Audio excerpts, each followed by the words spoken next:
I figured it out. I was getting hot and mad, and I did some really crazy videos, but then I heard a doctor of philosophy, and he said it right. He said what was on my mind, but he said the way it should be said. And he was saying that the billionaires who just ripped us off for trillions of dollars are less important than the people who are looting and burning down buildings worth only, millions of dollars. So he was saying that we're more worried about the people who don't have nothing destroying stuff from people who have a lot, the rich. So, and this is, in a lot of cases, I'm not saying all cases, but in a lot of cases, this is just people who have no voice speaking.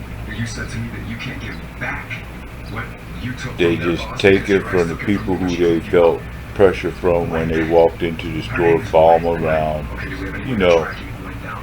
or calling the police on them just because they thought they were the police. They were protecting their property, because black people are all criminals in their mind, especially black males. So often they called the police just because you were in their store. So as an act of revenge, maybe you found your opportunity to get your revenge.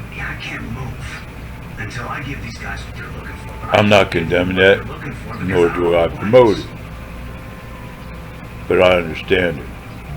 My issue is that the news media and them are taking the side of corporate people when it comes to the protesters. They're not saying, well, the corporate people are doing wrong, and that's why these people are doing wrong too. Because obviously they had to learn from somewhere. They had to learn it from their parents. They had to learn it from their parents' parents. They had to learn it from their parents' parents. And ultimately, because some people come from the slave diaspora, they learned it from their masters. So if their masters were crooked, then their great-great-great-great-great-great-grandfather learned how to be crooked, because he was taught how to be crooked. And when you know that crooked can help you be a survivor, then you're going to do crooked things to survive, and you're going to teach your children crooked things to survive, because those people taught you how to survive being crooked. People forget that there was a lot of violence just to start this country. George Washington and them didn't say, well, let's just sit back and chill. Let's do the peaceful thing. When we protest against our Lord, King George, we made that history. We talked about how defiant we were, how they burned down buildings and went to war and stopped people who owned stores by King George and looted King George property, because taxes are his property. Those ships that he used that were financed by King George and all them people, But George Washington and them weren't thugs, weren't rabble-rousers, weren't evil people. So why would you call these people who loot, burn, and all that during riots the same thing? They just did what your forefathers did when you came to this country and had the Revolutionary War to become this country. And black folks helped. That's the sad part. And really, if it wasn't for certain black people who were on George Washington's side thinking, well, guess what? Us black people are going to be free, and all these slave keepers are going to have to give up their mastery over us if we help you out with the British. And then, in the end, it just didn't work out. Oh yeah, there was a few free black people. That was only to keep the calm. And they made it sound like, well, they earned their freedom. Were you about to say because you saw? So, really? And like he was saying, this professor of philosophy, he was saying that it's weird that we get upset at people who are looting and violent in these situations, but we don't talk about the violence that they went through. Some of these people were in what they call the stop and search. They would stop black men in Philadelphia and New York, and now they're wondering why they're violent. The cops threw them down on the ground, and they continue that up until now. We were fighting about that before Philadelphia went into riot. They were fighting about that before New York had its riot. They were talking about that before LA and all these other places went into their riots. That black men were being stopped and frisked, or whatever else programs that they had against black people that white people never had to go through. They didn't stop and frisk white people in New York City. They had to white people really had to be doing something other than walk down the street. I was once a victim of stop and frisk in Lancaster City. I had a handful of books, and I was going to college at Milledgeville, and I came home on the bus because at the time I had just got out of the military and didn't have a car. So I was taking the bus and I was carrying books, and they stopped me and frisked me because I had books in my hand. Not a TV, nothing like that. They accused me, these 2 police officers, and then the 6 more that came by later, accused me of stealing a TV. Think about that. I had a whole stack of books in my hand, from my belly to my chin, basically carrying them from the bus because I had no other way to carry them. And they're going to accuse me of stealing a TV and a stereo. I mean, they let me go later, but it was still a stop and frisk.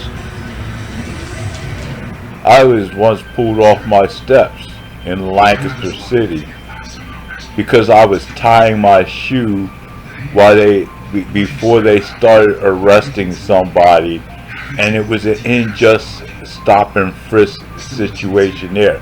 The kid that they had stopped was minding his own business, just walking around, and he was a nephew of a person who was part of the NAACP. So I did come out to see what was going on. You know, I stayed, well, I didn't come out, I was already out. I was standing there to see what was going on, and next thing I know, you know, I looked down, said, I'm just going to sit here, make sure they ain't going to beat him up or nothing, because it's been known that Lancaster police officers did that at one time. They've been good about it lately. And I was grabbed off the steps for no reason and pulled on the ground because I was tying my shoes, accused of attacking the police officer when the police officer in fact attacked me, was put in jail overnight because I wouldn't give him my ID. Against my wishes, one of my relatives gave them my ID, and then they released me, and they gave me a $300 fine for resisting arrest. So I'm not angry, I'm just telling you what happened. So I know what happened. I know why these people are mad. That's why I was mad for a long time. I was mad that, hey, these people are doing what I'm supposed to do. I got a job, I'm trying to go to school, and now I got to deal with these rednecks. At the time, this was a long time ago. It wasn't like it was yesterday. So I'm not accusing police officers who were there today of things that happened to me in the past. Though I was unjustly treated in this time. I was homeless because I was hit by a person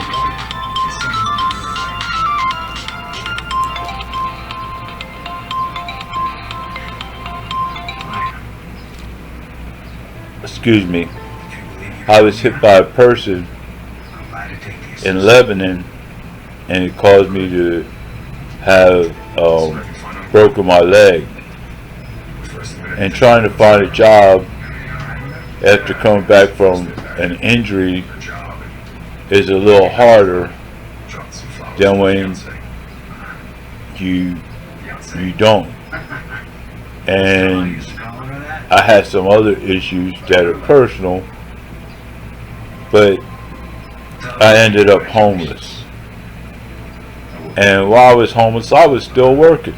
Actually, I got little jobs here and there, and I actually slept in the back of one of the places I work. I hang out during the day, get a meal in the city, go out and sleep in the back of the company I was working for. I won't mention their names because they did me a great favor, and I don't want, you know, people getting hurt by what I did. I slept in the back, and for a while I would go around front, and I would go to work, and I would leave or come back to Lancaster. Around 11 o'clock at night, I sleep in the park from 7 to 11, and I would go over to my job. And one day I had gotten a paycheck, and I said, well, I got a little bit of money, I'm still homeless.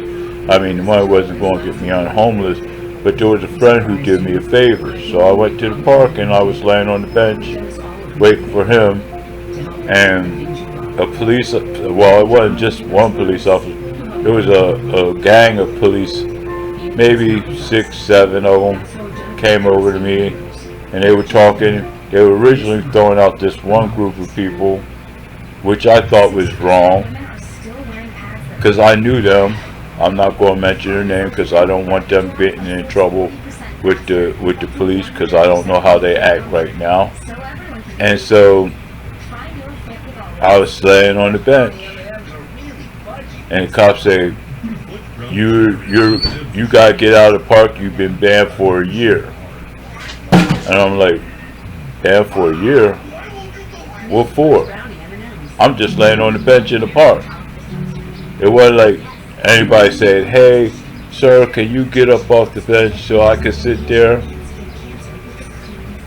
You know, it wasn't even crowded. It was crowded, but it wasn't crowded. It wasn't like nobody wanted to sit at that bench. And he was like, "You were sleeping." I said, "I responded to you when you said get out of the park. How was I sleeping?" So he says, "Well, it's illegal to sleep in the park." I said, "No, it's not. There's no sign saying it's illegal to sleep on a bench in the park. What it says is there's no skating, no smoking, no bike riding." And all these people were bike riding, skating, and all that stuff through the park. Technically, you were supposed to walk your bike through the park, and it actually had the rules.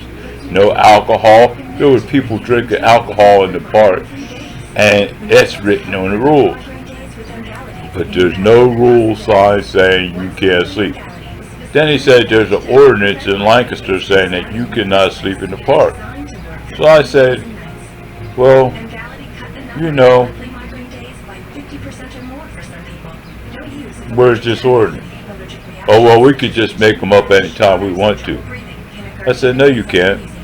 That's a lie." He said, "Well, maybe it is, but you can't be here and you got to leave." So I told him, "I'm not leaving until you can find a reason for me to leave that's legal." So they used a ordinance that they came up with that you use for a protest group, by the way. A protest group had parked outside the police station. In order to get rid of them, they worked to get a law written up saying that you cannot camp outside of a public building. And because it was a public building, which they said was private to me the day before, was there, they decided to arrest me on trespassing, camping, and I peacefully went, let them handcuff me, spit my gum out, and the next thing they had nailed me for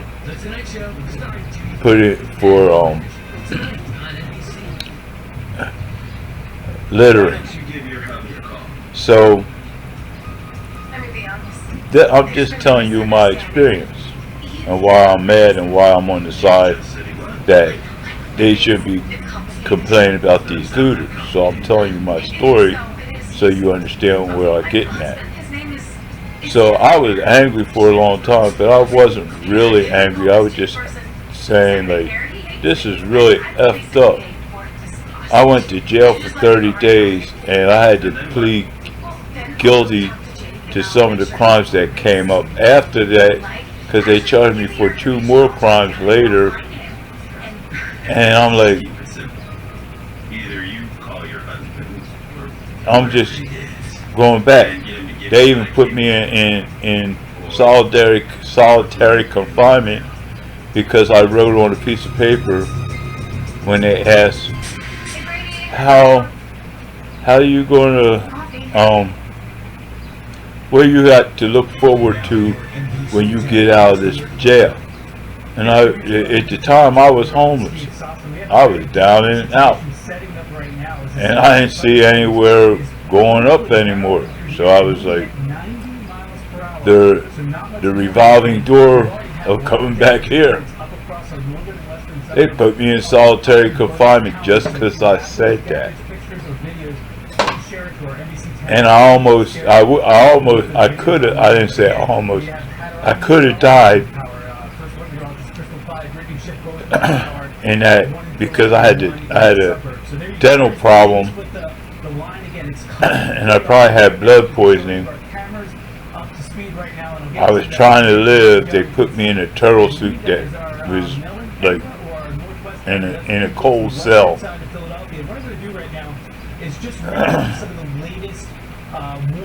And the nurse came in one day and she was like, you gotta take this pill. And I'm sitting there thinking, Why should I trust these people? They just put me in this cold cell for basically laying on the bench. Now you're going to offer me a pill. And so I'm sitting there debating on whether I'm going to take this pill. I did take it because she said, well, it could be either this or a heart attack. So I had to take my chances. But I was scared, to be honest. And when I got out of that stupid ass prison, jail, it wasn't prison, it was jail, I was pissed. I was like, F these people. Kill them. They're a bunch of assholes. Because I went to jail, basically, they had all these other charges because they wanted to make the one charge stick that was phony. They had a bunch of other charges. And I sat in jail. And then one of my friends, well, he wasn't really a friend, he was an acquaintance. I kind of witnessed him getting unjustifiably killed by Lancaster, the police department. They said it's justified. But they could have just left that shit alone, turned around, and walked away. He was pissing in the rain around homeless people who knew him, pretty much in the rain, which was washing away the piss. Nobody witnessed him except for a camera peeing, and he ended up dead just because he was pissing. People forget shit. So I'm like, he lost his life just because he had to go to the bathroom. Oh, they want to open up the bathrooms after the fact. But people were like, hey, we need bathrooms, we're homeless. Can we use your bathroom? No, you can't come in here. So it wasn't like just the police officer killed him. It was like those businesses killed him. It was like he would go over in the morning and go and ask the restaurateur, can I use your bathroom? I understand their point of view because they're about money. But is money really more important than people? They know you got to go to the bathroom. If they make a mess, say, yo, you got to clean that shit up. But you don't refuse them. You know what their situation is, and then you sit around and act like, oh, well, you know, my place is burning when these people get mad. When they start standing up for the injustice, and then you become involved on the wrong side because you were just inhuman. You cared more about your bathroom being dirty than making sure a person who was in need had a place to go to the bathroom. I mean, it got better. They fixed it after they killed somebody. I mean, it took somebody to die just to get you to do the right thing. Really? And then you wonder why people burn down businesses. And Oprah, she's not on. She didn't say anything about she's for these looters or something. But they're talking about places like the Strip in California, Rodeo Drive being burned and looted. But my thing is, Rodeo Drive is a place that discriminated against black people. They called the police on people who went to high-end stores, and black folks walked into banks with checks, and then they called up on them and they said, oh, well this check couldn't possibly be a correct. And it wasn't like, oh, we can't accept your check, you got to go and get more proof that this check. That would be one thing. They called the police and they said, hey, this person tried to rip us off. One man lost his damn job. They did to Oprah. She walked into a store and they told her she couldn't come in, and the woman asked her all kinds of weird questions because she was black and she didn't know that Oprah was a powerful black person who has money. And then they wonder why are you black people burning down those businesses? They ain't burning down black businesses because black people don't own too much. They only burning down the places that exploited them. Target, Walmart, the little guy who called you a nigger, or them little Chinese guys who wouldn't let you in the store because they were afraid of you because the white folks told them that you were bad people. But they opened up their store in your neighborhood, and then they treat you like you ain't nobody.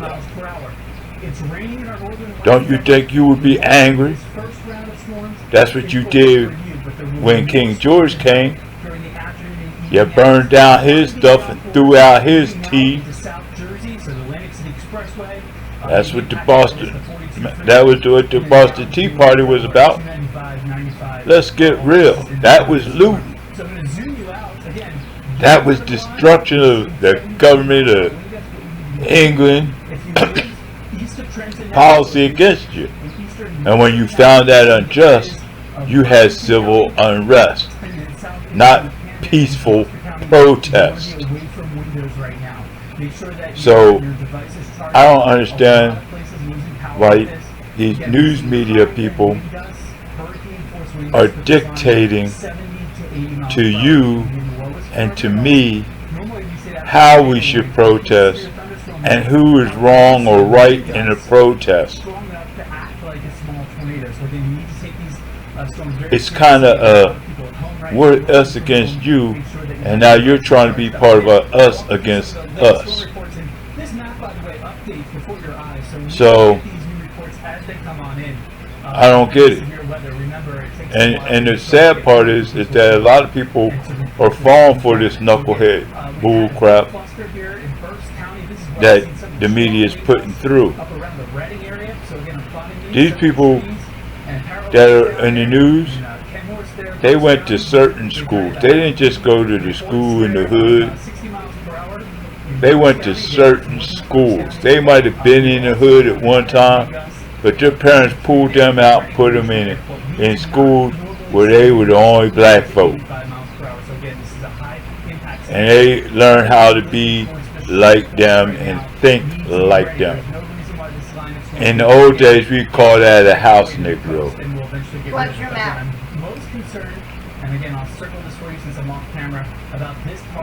In the old days, we would call them a house Negro. Say it louder. Say it louder. They get mad when you say that.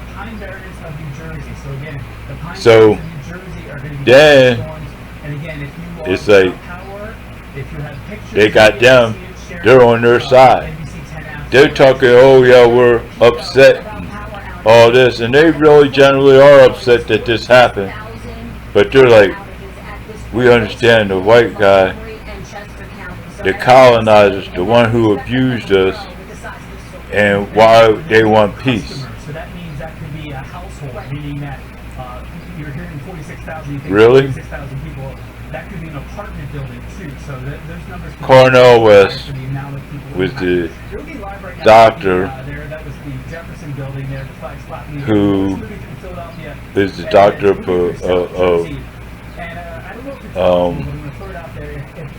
philosophy, was the one who said this. He said, why are you worried about the little man reacting or just acting and tearing down a building, setting one on fire, and robbing and looting, when you're sitting here today news people, and you won't even talk about the ones who just robbed you right underneath your noses, the whole country, for billions of dollars. They're written up as heroes. Walmart can rob people from billions of dollars, have their little stores shut down, call it coronavirus bullcrap, and shut down America to enrich themselves, because nobody else could go to them other little stores because Walmart had them basically shut down. We had the Chinese people who, by corporations, wrecked our economy for over trillions of dollars, and our president pretends like he had nothing to do with it. When last year he was kissing up and loving up, oh, he wants to blame Biden. Well, Biden and him are just the same kind of piece of dirt there is. Both of them are dirt. I don't even know why anybody would vote for either one of them two. And the only one who makes sense in this whole mess is the only one that ain't running no more. And it seems funny that he had to stop his campaign because coronavirus.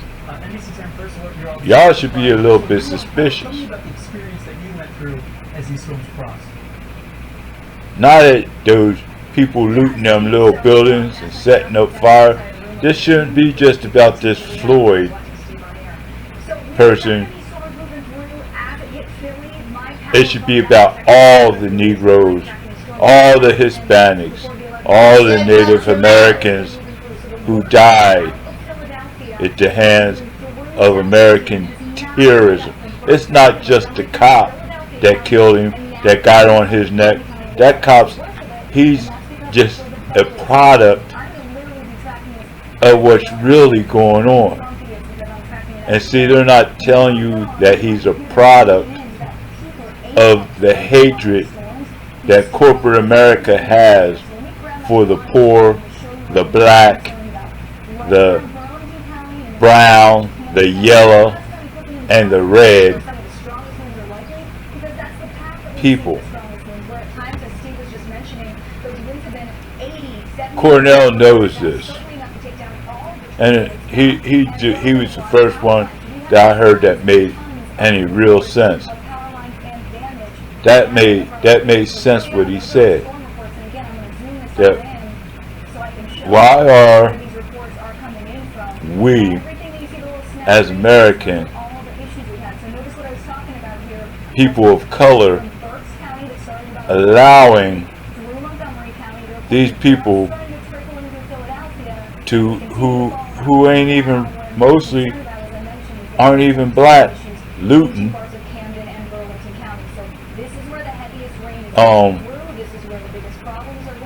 be representative of what the real issue is. Why are we as a government trying to say they're taking away from us when you know what's really going on? You're just using them as an excuse to dodge the issue. And really, in a sense, I kind of say, let them burn. Because this ain't the first time, and that was the other thing he said, this ain't the first time of this going around. If we keep on playing this game, it's going to roll around, and we're going to be back here in 5 more years, 10 more years, because we're going to let the next one go. We're like, oh, he's just a road cop. We got this all settled in our heads, and then it's going to keep on going, and keep on going, and keep on going, because we were a little too nice. And that's the problem. That's what happened to Martin Luther King. They killed Martin Luther King, and then they used Martin Luther King to stifle the violence that was caused by a peaceful man being murdered. One who never said, I'm going to bomb the people or threaten them in any kind of way. They killed him because they thought he was going to become president. But they won't tell you that. Because he had more Americans behind him than the President of the United States. White, black, green, yellow, pink, Indian, Hindu. That was their biggest fear of King. They killed him and they stifled the, when they killed him, they said, oh, we got rid of that rabble rouser. You should have heard even black folks were calling him communists and everything else. They don't tell you how they really thought of King back then. And they cover up how they feel about him now. He was just a rabble rouser, a commie, a socialist. The same things they're saying about Mr. Bernie Sanders, who you don't believe me. I believe he's for real, even though he's lighter of tone. But they're saying the same thing about Martin Luther King that they said about Washington. And guess what? The riots started right after that. And I'm scared for Bernie right now because these people, he's saying the same stuff. He rolled with King. That's why I'm voting for him, even though he's not running anymore. And I encourage that. I'm going to put that little stuff in there. Because he's saying the same thing as King said. They trying to stifle him now. YouTube and all them. They trying to stifle the people who are telling you the real truth. You know, they'll put my video up, but it won't reach nothing. And I ain't trying to. But it won't get the push that, you know, President Trump gets, because I ain't got the money to do that. So I'm like, okay, but I'm going to say what I got to say and do what I got to do. They ain't going to kill me, they'll just put me in jail. I'm not worth killing. And well, I don't get it. It just hurts me to see that Lancaster County people and Lancaster City people are willing to take the side of the enemy. And I call them the enemy because they are the enemy.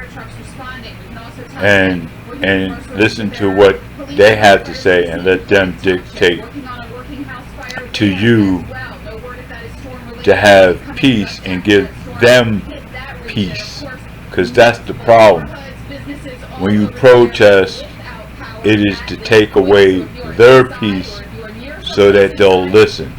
It's like when you have a child and you take away his favorite toy or you take away his favorite candy. You don't give it back to him till he makes a change. If it's at the degree in which that it needs to be addressed.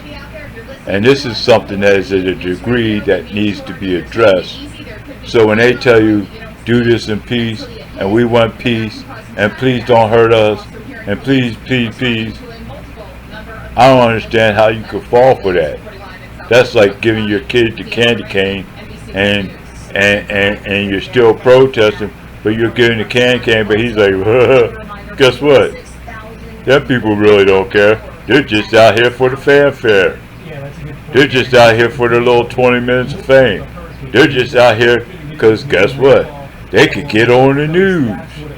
And the news is part of the situation. They lie about us too. They just told 5 lies this week. They told 5 lies on you. They told you that the police love you. They didn't actually say it, but they implied it. Look, The police are marching beside you. We're all getting along here in Lancaster. Ain't nothing wrong with our police department. They don't do anything wrong. They're good old boys. And when you follow that line, check yourself, because you got Stockholm Syndrome. I'm sorry to say, it hurts, and I'm crying, because I've seen America has no heart and is suffering from Stockholm Syndrome. I'm a crazy ABnubian. You don't have to listen to what I say. Anything I say to half of y'all is crazy. But I'm okay with that. I just gotta get off what my perception of the world is. You don't have to agree with me. I'm just saying this is my perception. I don't want you don't have to pass on my video. You don't have to do none of that. If you hear me, you hear me, and do your own thing. I'm not a professional. I'm just sitting here at home on my little computer, enjoying my time, making my little voice heard. If nobody hears it, because most of it, when I look and check, there ain't nothing but one on there. Ain't nothing but two. And I don't care. As long as my friends hear it. I got friends, yeah, I got friends. And my acquaintances, I got some of them. And people I know hear what I got to say. Maybe it'll spread. I don't need my name spread. I don't even need my video spread. I just need the education that I'm telling you spread. So if you agree with me, then move it on to somebody else and teach them. Maybe you got a better way of saying things.